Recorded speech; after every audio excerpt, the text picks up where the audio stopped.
باللہ من الشیطان الرجیم بسم اللہ الرحمن الرحیم المبحث الرابع منہج الافتاء۔ یہ کتاب جو ہم پڑھ رہے ہیں یہ اصول افتاء یعنی فتویٰ دینے کے اصول۔ تو اب فتویٰ دینے کے اصول ہی اس کتاب کے اندر بیان کیے جا رہے ہیں، جیسا کہ اس کتاب کے نام ہی سے واضح ہے۔ سمجھیں وہ کیا کیا اصول ہیں، کون سے قول کو ترجیح ہوگی، فتوے کے متعلقات، فتوے کے بارے میں تفصیل، کون سا مفتی فتویٰ دے سکتا ہے، اس میں کن شرائط کا پایا جانا ضروری ہے، کب فتویٰ دینا فرض ہے، واجب ہے، حرام ہے، وغیرہ وغیرہ۔ آج فتوے ہی کے متعلقات میں سے منہج الافتاء، فتویٰ دینے کا طریقہ کار کیا ہونا چاہیے۔ اگر مفتی صاحب ایسے ہیں جس میں فتویٰ دینے کی شرائط موجود ہیں، فتویٰ دے سکتے ہیں، لیکن ان کو کیا طریقہ کار اختیار کرنا چاہیے افتاء یعنی فتویٰ دینے کے سلسلے میں۔ سب سے پہلے یہ بات سمجھیے، منہج الافتاء، افتاء مانا فتویٰ دینے کا، منہج مانا طریقہ کار۔ اب افتاء کا معنی حضرت شیخ الاسلام دامت برکاتہ العالیہ بیان فرما رہے ہیں۔ الافتاء جو اوپر آیا منہج الافتاء میں، افتاء کا کیا معنی ہے؟ افتاء معنی ہوا تقعید حکم شرعی عام علی واقعۃ جزئیۃ، یہ معنی ہے افتاء کا، کیا نا، کسی عام حکم شرعی کو، تقعید معنی تقعید حکم شرعی عام، کسی عام حکم شرعی کو فٹ کرنا، علی واقعۃ جزئیۃ، کسی جزئی واقعے پر، معنی خاص واقعے پر۔ عام حکم شرعی کو تقعید معنی فٹ کرنا، ایک جزئی واقعے پر، معنی خاص واقعے پر فٹ کرنا۔ مثال کے طور پر ایک آدمی آیا، انہوں نے بتایا خدا نہ خواستہ میرے فلاں عزیز کا انتقال ہو گیا ہے، ورثہ میں 2 بیٹے ہیں اور 3 بیٹیاں ہیں، بیوہ ہے، والدہ موجود ہیں، وراثت کیسے تقسیم ہوگی؟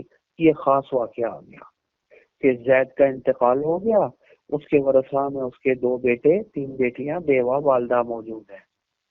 تو یہ جزئی واقعہ خاص واقعہ ہو گیا یا نہیں ہو گیا؟ اب ہم نکالیں گے اپنے فقہا کو، انہوں نے اس کے لیے کیا عام حکم شرعی بیان کی ہے۔ وہ یہی بیان کیا نا، اگر کسی کے والد کا انتقال ہو جائے اور کسی شخص کا انتقال ہو جائے اور ورثہ میں یہ لوگ موجود ہوں تو وراثت ایسے ایسے تقسیم ہوگی۔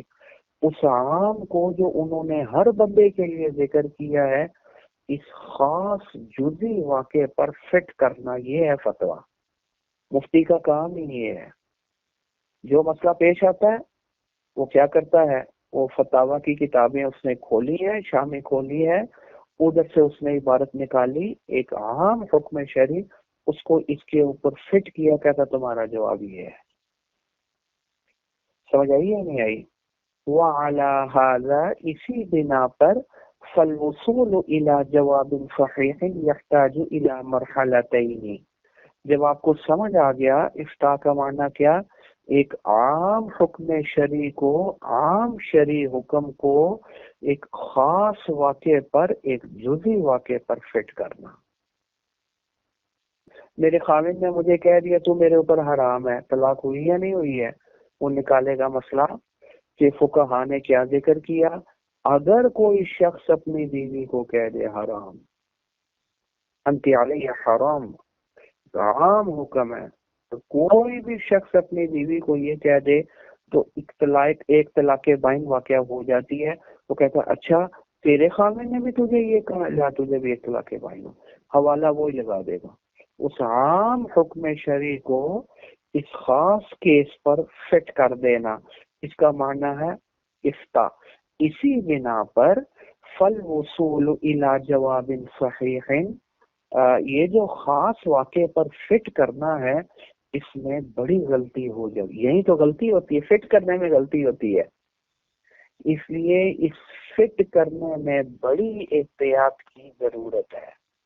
ہم نے یہ دیکھنا ہے کہ جو ہم حوالہ، جو ہم عام حکم شرعی جو فقہا نے بیان کیا ہے کہ ایک خاص واقعے پر فٹ کر رہے ہیں، یہ اس کے اوپر پورا فٹ بھی آ رہا ہے یا نہیں آ رہا، یہی آ کر غلطی ہوتی ہے. یہ سب سے اہم چیز ہے فتوی کے سلسلے میں. تو اسی بنا پر فقہا نے کہا، علماء نے لکھا فالوصول الی جواب صحیح، صحیح جواب تک پہنچنے کے لیے یحتاج الی مرحلتین، دو چیزوں کی، دو مرحلوں کی ضرورت ہے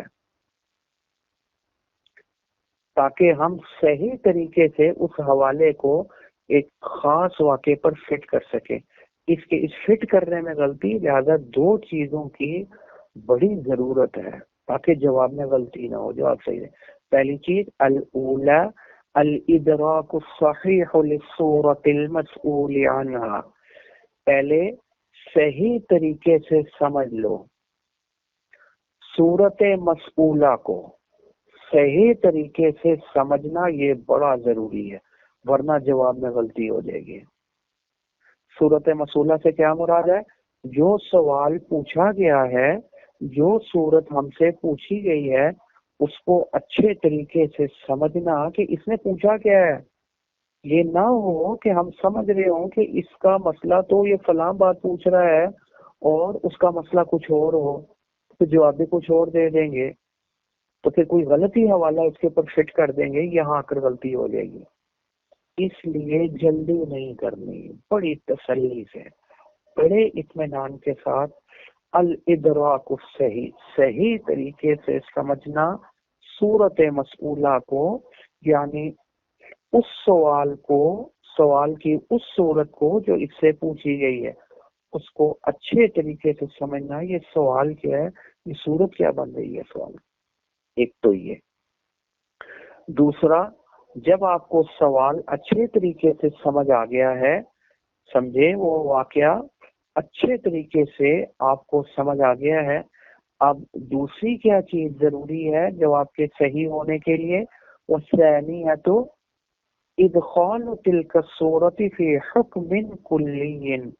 اب اس صورت کو، یہ جو پیش آئی ہے، جو سوال پیش آیا ہے، جو صورت پیش آئی ہے، اس کو فٹ کرنا اس حکم کلی پر. یہ دیکھنا کہ میں جو فٹ کر رہا ہوں کہ کیا یہ اس کے اوپر فٹ بھی آ رہا ہے نہیں آ رہا. یہ نہ ہو کہ میں جو اس کا حوالہ بنا رہا ہوں اس کا حوالہ بنتا ہے جیسے کسی اور چیز کا حوالہ بنتا ہے.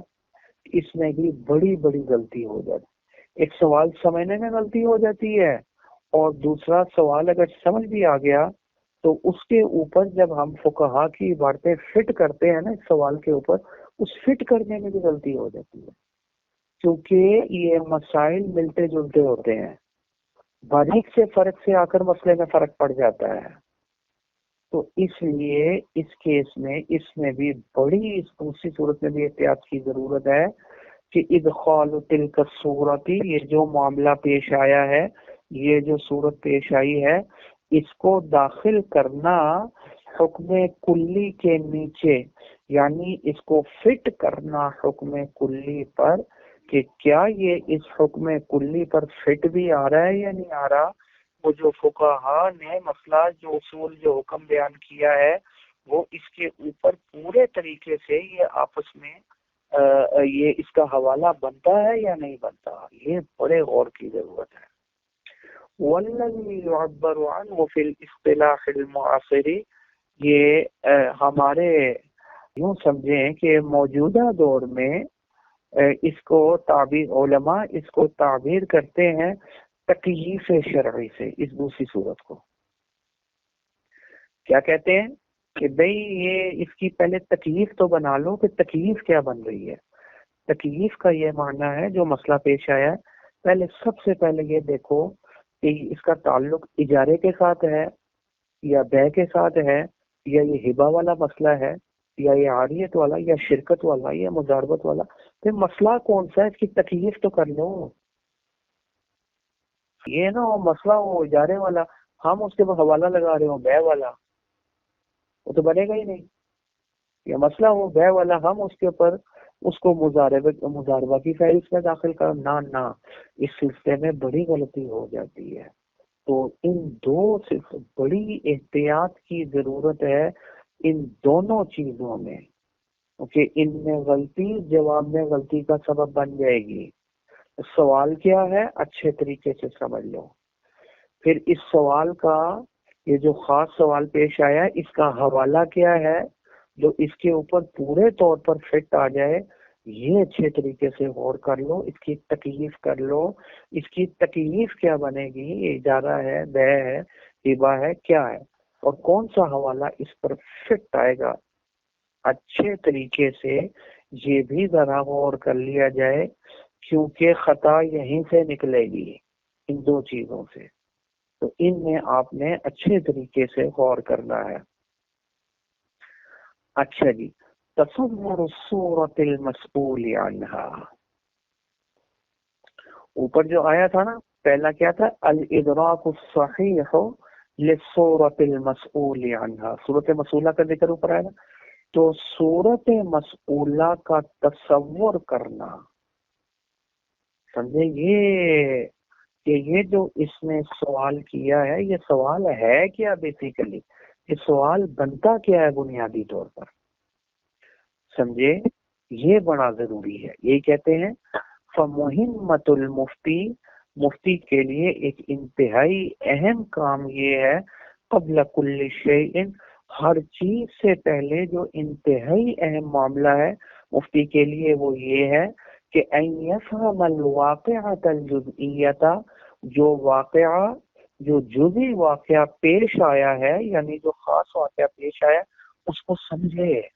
ان یفہم التی سئل عنہا، جس کے بارے میں اس سے سوال کیا جا رہا ہے اس کو اچھے طریقے سے سمجھے، اور فہمن دقیقاً، بڑی باریکی کے ساتھ سمجھے، گہرائی میں جا کر سمجھے.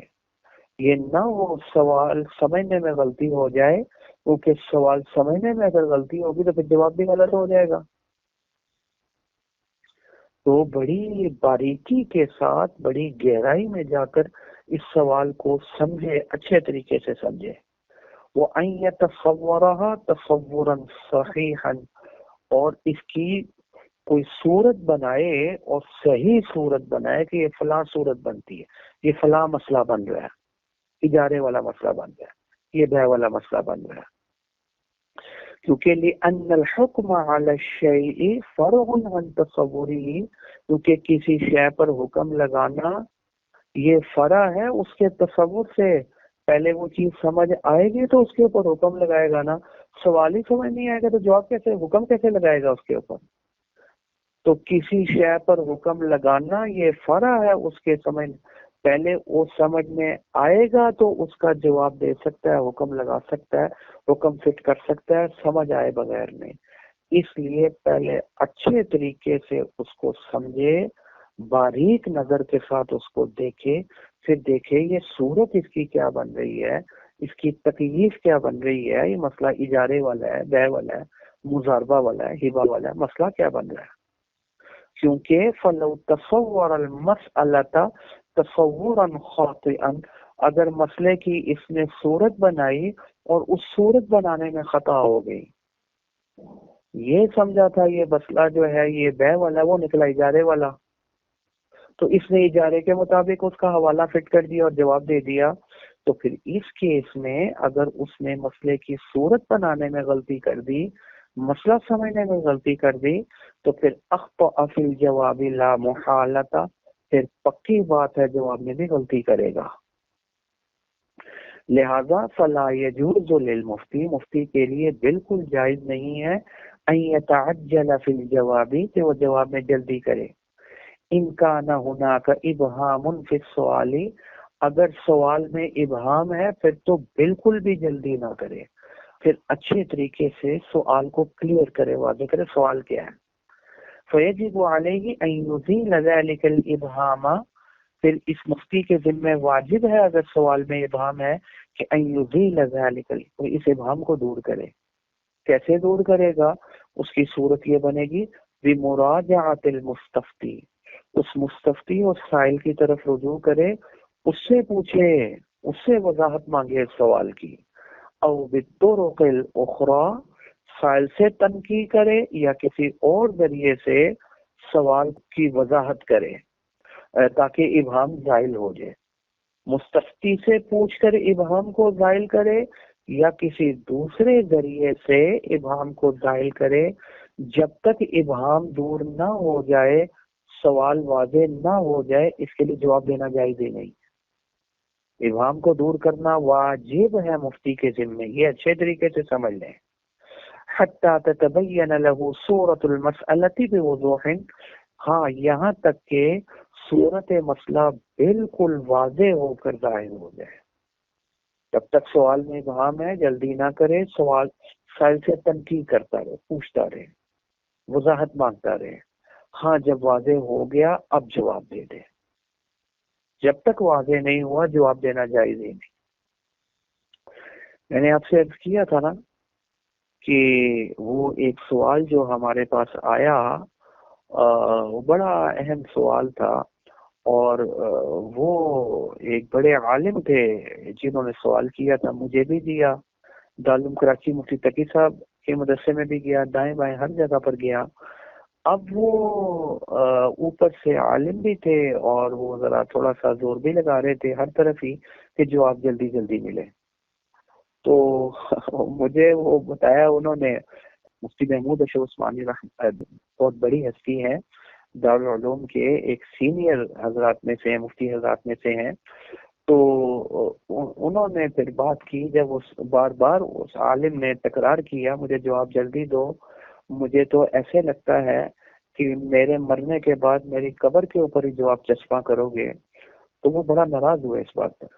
انہوں نے کہا بھائی سوال پہلی دفعہ پیش آیا یہ معاملہ، آج تک کبھی ایسا سوال، میں بھی یہی کہہ رہا ہوں مجھے کلیئر کرنے دو، ہمیں جلدی میں غلطی ہو جائے گی، پہلے سوال کی وضاحت ہو لینے دو، اس کے حوالے دیکھ لیں دو، پہلی دفعہ معاملہ پیش آیا. تو انہوں نے کہا ہماری زندگی گزر جائے ہم جواب نہیں دیں گے، بھلے ساری زندگی ہی گزر جائے. یہ تھوڑے ہی ہے کہ 2 مہینے گزر گئے تو نہیں بھی سمجھ آئے تو جو بھی سمجھ آ رہا ہے جواب دے دو، سر سے اتارو. نہ سر سے اتارنے والی بات نہیں ہے. فرض ہے، واجب ہے مفتی کے ذمے سوال کے اندر اگر کوئی ابہام ہے، خفا موجود ہے، اس کو زائل کرے، اس کی وضاحت مستفتی سے یا دوسرے ذرائع سے کرتا رہے. جب تک سوال واضح نہ ہو جائے تب تک جواب. سوال بھی واضح اور پھر اس کا واضح حوالہ جب تک سامنے نہ آ جائے، پوری طرح شرح صدر نہ ہو جائے، جواب دینے میں جلدی نہ کرے. اچھے طریقے سے سمجھ لیں کیونکہ اب آپ نے یہی کام انشاءاللہ کرنا ہے. وَبِمَا أَنَّ الْمُسْتَفْتِيَ الْعَامِيَّ رُبَّمَا لَا يَتَنَبَّهُ. یہ اب انشاءاللہ اب اللہ تعالیٰ، میری دعا یہی ہے مرتے دم تک آپ سے بھی ہم سب سے بھی یہی کام لیتے رہیں. یہ ایک بہت بڑا کام، بہت بڑی عبادت ہے لوگوں کی دینی رہنمائی کرنا، سمجھے. لیکن یہ لوگ جب مسئلہ پوچھنے کے لیے آتے ہیں وہ بھی دو تو یہ چیزیں ہیں ان کو اچھے طریقے سے سمجھ لیا جائے، ان 2 مرحلوں کو. یہاں آ کر غلطی ہو جاتی ہے. اور اس کے ساتھ ساتھ ایک بات یہ بھی ہے، ان المستفتی العامیہ، عام مستفتی، عام آدمی جب آتا ہے سوال کرنے کے لیے، ربما لا يتنبہ لما ہوا مناط الحکم الشرعی، بسا اوقات اس کو پتہ ہی نہیں ہوتا کہ وہ کون سی بات ہے جس پر حکم شرعی کا مدار ہے. سمجھے؟ وہ ایسی تقریر کرتا رہتا ہے جس کا سوال کے ساتھ، جس کا حکم کے ساتھ کوئی تعلق ہی نہیں ہوتا. ساری رات روتے رہے، ساری رات تقریر کرتے رہے، صبح پوچھا زلیخا مرد تھی یا عورت، ٹھیک ہے، پتہ ہی نہیں چلا. اب وہ چیزیں ذکر کر رہا ہے جس کا حکم شرعی کے ساتھ کوئی تعلق ہی نہیں، اپنے قصے کہانیاں سنا رہا ہے. بھی وہ بات بتاؤ جس کا تعلق ہے ہمارے مسئلے کے ساتھ، وہ مسئلے والی بات کرو. جس کا تعلق ہے حکم کے ساتھ وہ بات ہی نہیں کر رہا. بسا اوقات ایسا ہوتا ہے، اس بیچارے کو تو نہیں پتا ہوتا وہ تو دکھا ہوا ہوتا ہے، وہ تو اپنی کہانی سنا رہا ہوتا ہے. تو بسا اوقات لا یتنبہ لما، وہ نہیں سمجھتا لما ہوا مناط الحکم، وہ کون سی بات ہے یہ حکم شرعی کا مدار ہے جس کے اوپر. فإنه قد يذكر في سؤاله تفاصيل، وہ اپنے سوال میں وہ تفصیل ذکر کرتا ہے لا تاثیر لها على الحكم الشرعی، جس کو حکم شرعی میں کوئی دخل ہی نہیں ہے، سمجھے، اس کا کوئی اثر ہی نہیں ہے، حکم شرعی کے ساتھ کوئی تعلق ہی نہیں ہے، سمجھے، اس تفصیل کے ساتھ حکم شرعی کو کوئی دخل ہی نہیں ہے، وہ باتیں کرتا رہتا ہے، ایسا بھی ہو جاتا ہے. تو یہ تو مفتی کا کام ہے نا، وہ اس سے نکلوائے کہ اچھا ٹھیک ہے یہ بات تو آپ نے کر لی ہے بھئی، اب مجھے اس بات کا بھی جواب دو. یہ پھر اس سے وہ بات نکلوائے گا جس کا تعلق حکم شرعی کے ساتھ ہے. کہتے اسی وجہ سے ذکر الفقہاء، فقہا نے بیان کیا ان الوقائع، وہ واقعات التی یذکرها المستفتی، جو مستفتی ذکر کرتا ہے اپنے سوال میں، وہ دو قسم پر ہیں. یعنی جو معاملات، جو واقعات، جو باتیں مستفتی اور سائل مفتی کے سامنے ذکر کرتا ہے، وہ معاملات دو قسم کی ہیں. الاول، پہلی قسم واقعات مؤثرات فی الحکم، وہ واقعات اور معاملات ہیں جن کو اثر ہے حکم میں، یعنی جن کا تعلق ہے حکم کے ساتھ، تو حکم میں دخل ہے. ایک تو وہ ذکر کرے گا، اور دوسرے وہ واقعات بھی بیان کرے گا واقعات طردیۃ، جن کا حکم کے ساتھ کوئی جوڑ اور ربط نہیں ہے. یعنی سمجھیں کہ ضمنی واقعات بیان کرے گا جن کا حکم کے ساتھ تعلق ہی کوئی نہیں، لا مدخل، ان کا حکم کے ساتھ کوئی دخل نہیں، ولا تاثیر لها فی الحکم، اور حکم کے ساتھ کوئی تعلق اور کوئی اثر نہیں ہے، حکم کے ساتھ تعلق ہی کوئی نہیں ہے. ایک وہ باتیں بھی کرے گا اور کچھ باتیں وہ بھی کرے گا جن کا حکم کے ساتھ تعلق ہے. اب فیجب علی المفتی، مفتی صاحب کے ذمہ واجب ہے ان یمیز بینہما، ان دونوں باتوں کو، دونوں معاملات کو جدا جدا کر لے، اور اپنا فوکس، اپنی پوری توجہ اس بات کے اوپر رکھے، کس بات کے اوپر، کہ کون سی بات اس نے ایسی کی ہے کہ جس کا تعلق ہے حکم کے ساتھ، پھر اسی کے اوپر فوکس کرے اور پھر اس کے مطابق جواب بھی دے دے.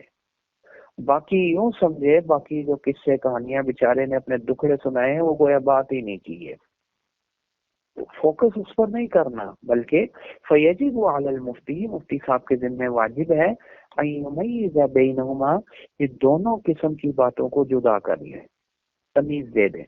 ان باتوں کو بھی جن کا تعلق ہے حکم کے ساتھ، حکم کا جن پر مدار ہے، اور ان باتوں کو بھی جدا کر دے جن کا حکم کے ساتھ کوئی تعلق ہی نہیں. جدا کرے پہلے مرحلے میں، پھر وَيُوقِفَ فِكْرَهُ عَلَى الْوَاقِعَاتِ، وَيُوقِفَ فِكْرَهُ کیا معنی، پھر اپنا پورا فوکس کرے، اپنی توجہ پوری کی پوری مرکوز کر دے، جس کا نام میں نے رکھا اپنا پورا فوکس رکھے ان واقعات پر المؤثرتی، جن کو حکم میں اثر اور دخل موجود ہے، اس پر اپنا فوکس رکھے. پھر دیکھے کہ ان باتوں کا کیا حکم بنتا ہے، ان باتوں کا تعلق ہے حکم کے، پھر جو حکم بنتا ہے اس کے مطابق اس کا جواب دے دیا جائے.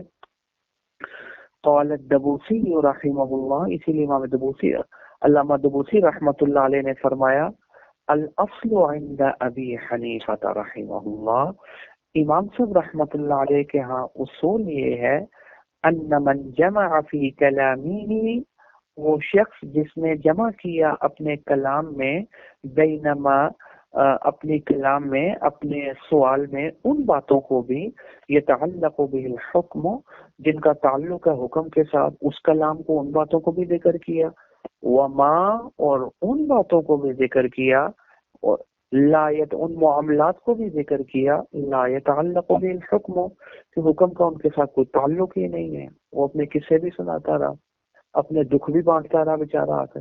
تو جب کوئی دکھ والا ہوتا ہے نا، تو جب تک وہ اپنا پورا دکھ نہ سنا لے تب تک اس کو چین نہیں آتا.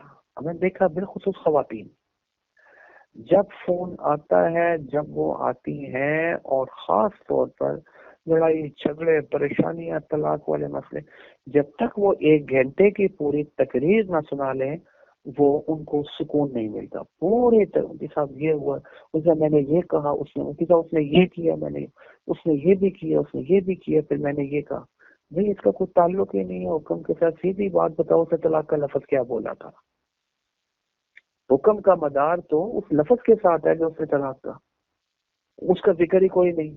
پوری 2 گھنٹے کی کہانی میں اس کا ذکر ہی کوئی نہیں، یا پھر آخر میں جا کر ہلکا سا ذکر ہو جائے گا. تو یہ علامہ دبوسی رحمۃ اللہ علیہ فرماتے ہیں، امام صاحب رحمۃ اللہ علیہ کے نزدیک اصول یہ ہے، وہ جو مستفتی ہوتا ہے وہ اپنی کلام میں ان معاملات کو بھی ذکر کرتا ہے جن کا تعلق حکم کے ساتھ ہے، اور ان کو بھی ذکر کرتا ہے جس کا تعلق حکم کے ساتھ نہیں ہے. تو یاد رکھنا امام صاحب رحمۃ اللہ علیہ کے نزدیک اصول یہ ہے، فلا عبرۃ بما لا يتعلق به الحکم. تو جن معاملات، جن باتوں کا لا يتعلق به الحکم، حکم کے ساتھ کوئی تعلق نہیں ہے، ان کا اعتبار نہیں ہوگا. وہ تو سمجھو اس نے کی ہی نہیں ہے، کیونکہ ان کا مداری حکم تو اپنے دکھ سنایا اس بیچاری نے. باقی والعبرۃ بما يتعلق به الحکم، ہاں وہ معاملات، وہ باتیں یتعلق به الحکم جن کے ساتھ حکم کا تعلق ہے، والعبرۃ مانا اس کا اعتبار ہوگا.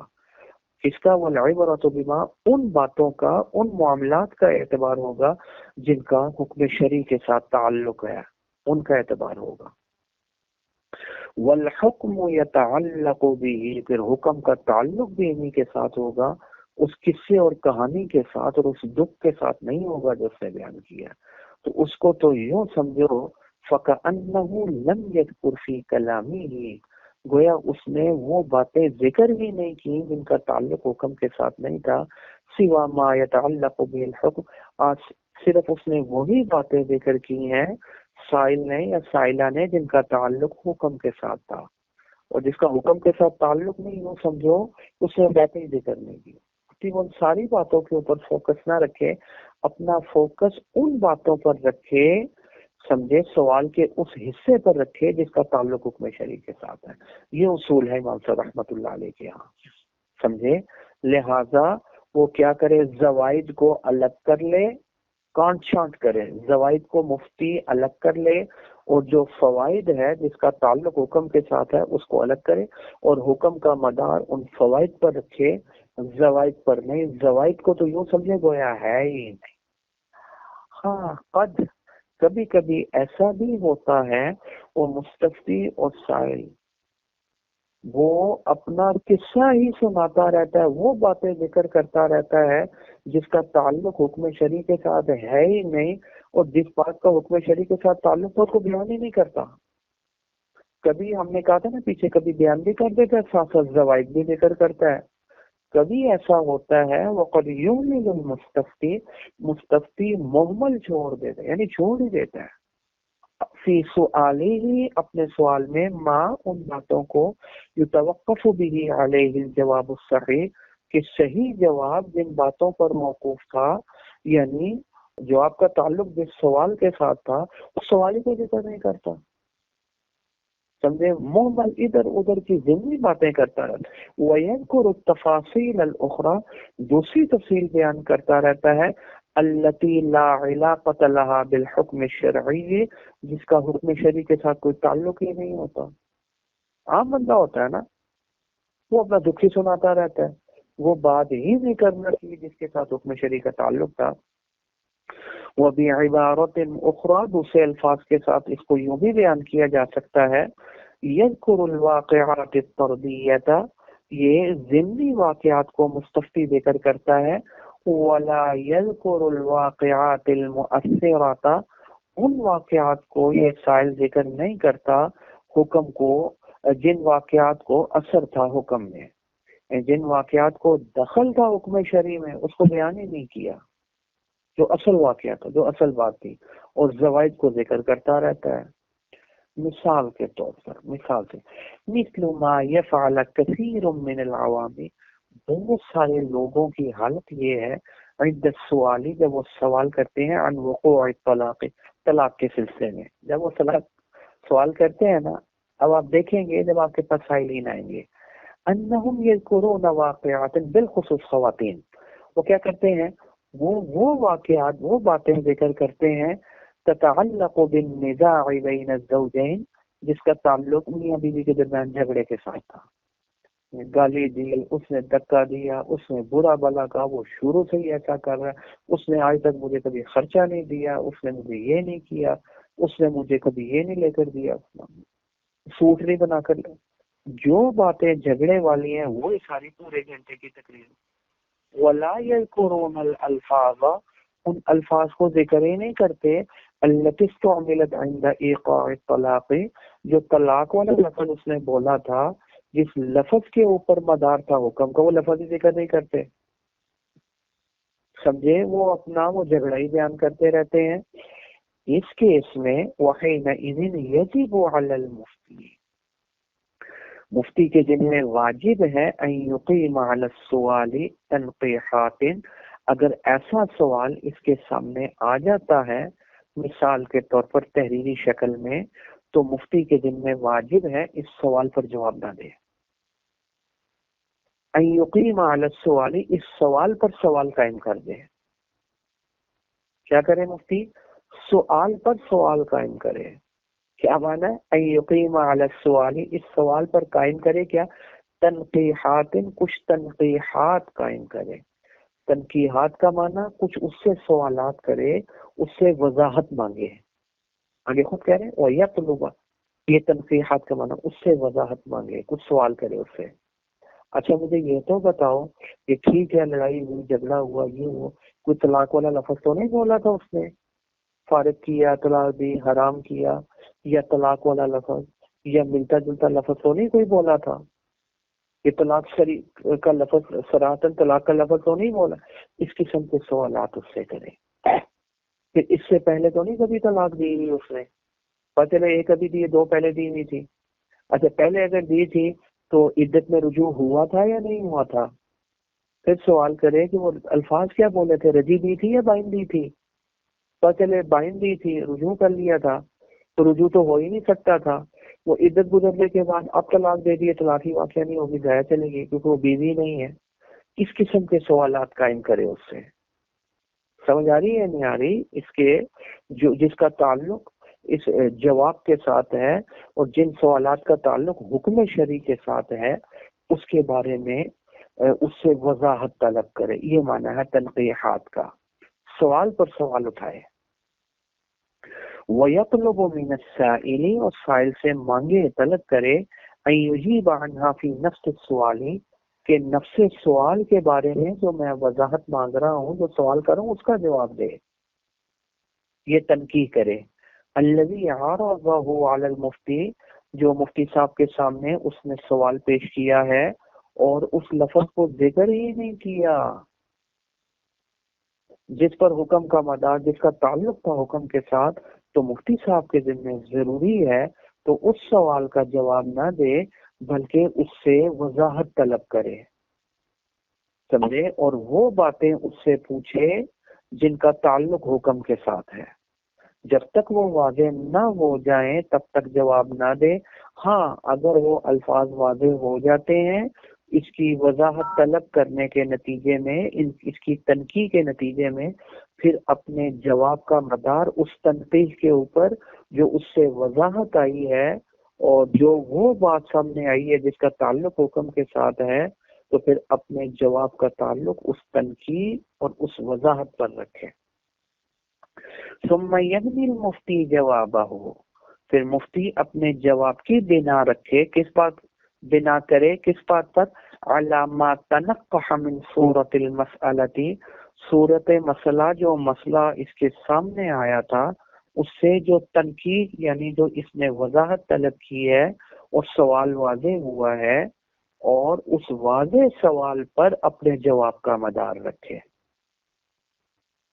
سمجھے، وربما، ہاں کبھی کبھی ایسا بھی، یہ بڑی اہم بات ہے، یہ یہاں بھی ہمارے وہ جو ساتھی وہ جو لکھ رہے ہیں تو ان کو وہ جو طلباء ہیں اور ان کو کئی دفعہ اس بات پر میں ٹوک چکا ہوں، بارہا ٹوک چکا ہوں، بلکہ آج بھی ٹوکا اسی بات کے اوپر جو امن. ایک تو یہ بات کہ بیٹا سب سے پہلے جب سوال آئے تو پہلے اس کی تنقید کر لیا کرو، سوال اچھے طریقے سے واضح کر لیا کرو، انہیں جواب ہی نہیں دینا. پہلی بات تو یہ ہے، ٹھیک ہے. پھر اس کے بعد وہ جواب لکھتے ہیں، میں کہتا ہوں کہ تم نے یہ جواب میں لکھا ہے، یہ بات تو سوال میں لکھی نہیں ساری وہ زبانی طور پر بتائی تھی. اور بیٹا زبانی طور پر بتائی تھی، 6 مہینے بعد مسئلہ لوٹتا ہے یا کسی اور کے پاس جاتا ہے، وہ کہے گا مفتی صاحب نے سوال کا جواب دیا اور اس میں تو وہ بات ہی موجود نہیں ہے، تو جواب ہی غلط ہے. اب اس کو کیا پتا مفتی صاحب نے زبانی طور پر کہا نہیں کہا، ٹھیک کہہ رہا ہے، غلط کہہ رہا ہے، جھوٹ بول رہا ہے، سمجھے؟ نہیں. اس لیے وربما یبین المستفتی بات و تفاصیل، ایسا بھی ہوتا ہے بسا اوقات مستفتی اور سائل بعض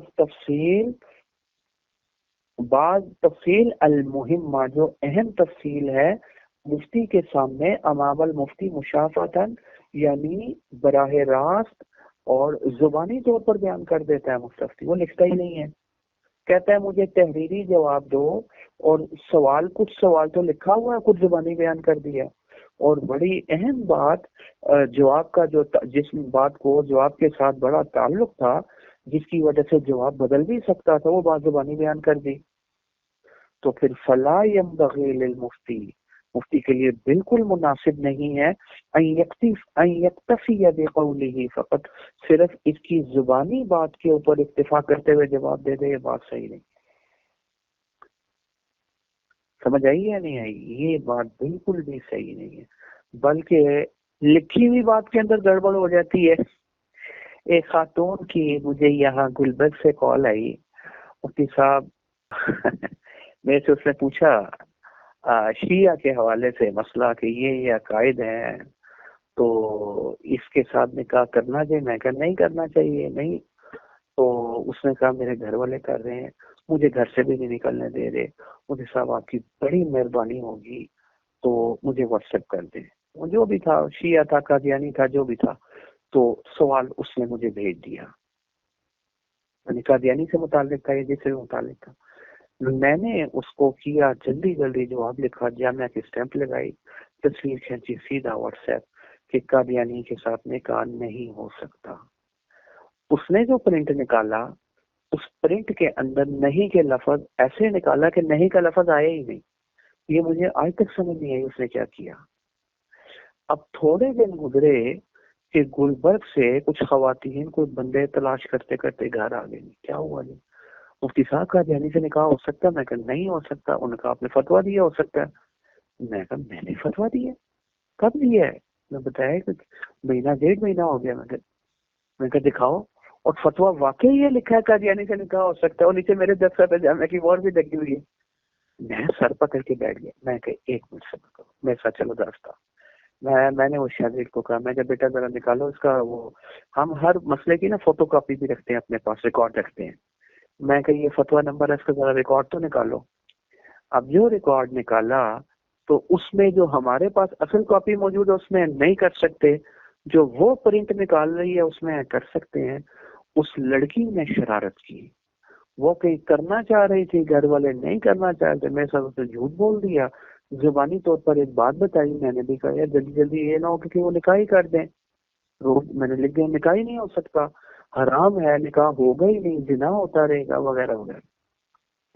تو اس لیے یہ تو لکھے ہوئے میں بھی گڑبڑ ہو جاتی ہے، زبانی میں بھی گڑبڑ ہو سکتی ہے. 6 مہینے بعد مسئلہ واپس آئے، ہم بھول جائیں گے پتہ نہیں زبانی کیا کہا تھا کیا نہیں کہا تھا.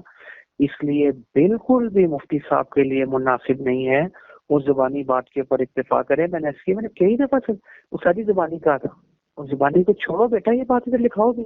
جب جواب تحریری ہے تو سوال بھی تحریری ہونا چاہیے، کوئی بات ہے کرنے والی. تو ان چیزوں کو لکھوائے، یہ بڑی ضروری چیز ہے فتوے کے سلسلے میں.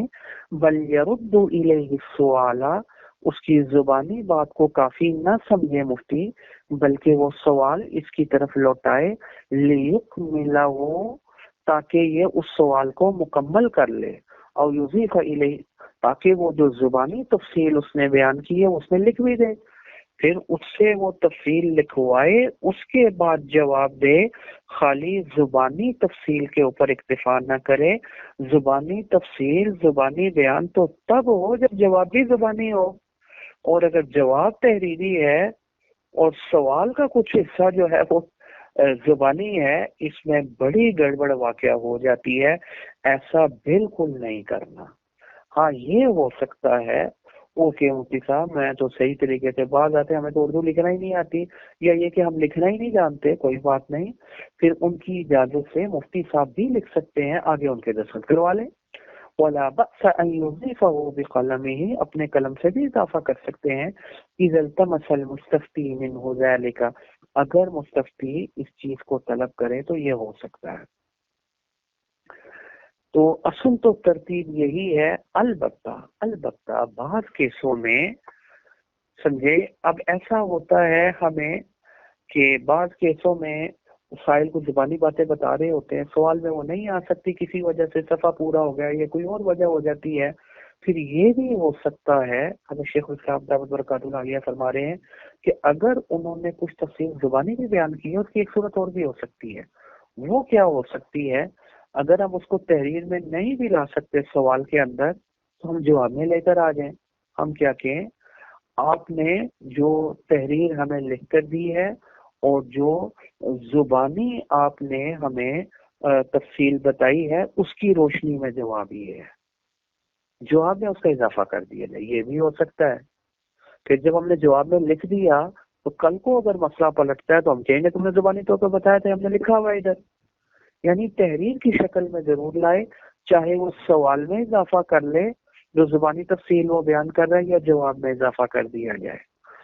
قلتو، حضرت شیخ الاسلام دامت برکاتہ العالیہ فرماتے ہیں، میں یہ کہتا ہوں، ان لم یکن هناک مجال لاضافۃ ذلک التفصیل فی السؤال، اگر اس جگہ میں گنجائش نہ ہو سوال کے اندر اس تفصیل کا اضافہ کرنے کی، اگر ایسی صورتحال ہو جاتی ہے، کبھی ایسا بھی ہو جاتا ہے، تو فیمکن ایضا، یہ بھی ممکن ہے کہ ان یبتدی المفتی فی جوابی، کہ مفتی اپنے جواب کے شروع میں یہ بات لکھ دے، یہ بیان کر دے کہ ان السائل اضاف هذه التفصیل مشابہتا، کہ اس سائل نے زبانی طور پر مجھے یہ بھی بیان دیا تھا۔ تو اگر تحریر اور اس کا زبانی بیان درست ہے تو پھر جواب یہ ہے، یہ یوں جواب لکھے۔ فإن كان هذا التفصيل صحيحا، اگر یہ تفصیل جو اس نے تحریر کی شکل میں بیان کی ہے یا زبانی طور پر بیان کی ہے، اگر یہ صحیح ہے، پھر فالحکم کذا، پھر اس کا جواب اور حکم یہ ہے۔